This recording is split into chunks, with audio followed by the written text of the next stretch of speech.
এ কি? এই দাদা দিদিগুলো কি করছে এসব? Hello guys, welcome back to my channel. তো আমি যাচ্ছি আমার ২ পছন্দের জন্তু জানোয়ারদের সাথে খেতে। এটা আসলে অনেকদিন পুরনো ভ্লগ, তাও এখন এটা আপলোড করছি কারণ আমি খুব ল্যাদখোর। যাই হোক, কোথায় যাবো সেটা না জানায় রাস্তায় ০.৫ ঘন্টা ঘোরাফেরা করি। তারপর এট লাস্ট ডিসাইড করা হয় আমরা যাবো সিয়া ক্যাফেতে। ক্যাফের ভিতরে ঢুকতেই অ্যাম্বিয়েন্সটা আমাদের খুব একটা ভালো লাগেনি।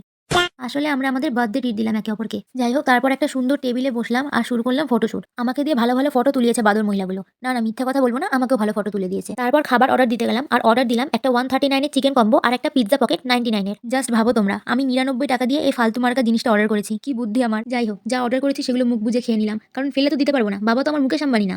তারপর সুমাইয়া যে গিফটটা এনেছিল সেটা আমাদের দিল। সুমাইয়া দিয়েছে এই গিফটটা আর তৃষা দিয়েছে এই গিফটটা। থ্যাংক ইউ সো মাচ তোদের দুজনকে। তারপর আমাকে দিয়ে আরো কয়েকটা ফটো তুলিয়ে নিল। হ্যাঁ, ক্যামেরাম্যান তো আমি, ফটো তুলতেই তো এসেছি এখানে। তারপর মনের দুঃখে যা খেয়েছি সেগুলোর বিল করাতে গেলাম। আবার একজন স্টাফ বলছে রিভিউ দিতে। তাহলে রিভিউটা ইউটিউবেই দিয়ে দিই। প্রাইস অনুযায়ী খাবার দাবারের কোয়ালিটি কোয়ান্টিটি কোনোটাই ভালো ছিল না। তারপর আমরা ক্যাফে থেকে বেরিয়ে কোথায় যাবো বুঝতে না পেরে চলে গেলাম আমার সবচেয়ে প্রিয় ছোটবেলার একটা জায়গায়। সত্যি কথা বলতে বড় হয়েও সেই জায়গাটার উপর একটা আলাদাই মায়া আছে। হ্যাঁ, সেখানে গিয়েও বাদরামি শুরু করে দিয়েছে এরা। আমিও বাদ যাইনি, কারণ তারপর সেখানে গিয়েও কিছু ফটোশুট করে আইসক্রিম খেয়ে বাড়ির পথে রওনা দিলাম। তো দেখা হচ্ছে পরের ভিডিওতে। টাটা।